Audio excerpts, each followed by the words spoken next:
मरे के संगे खैली कसम, संगही सहे के रहे सारा सितम।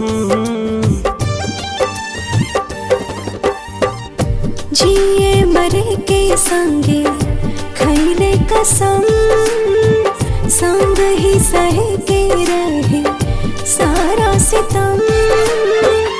उहे जान भैली अनजान, कहे पूछ के बतावा तनी चान। हे चान दूर कहे भैली हमर जान।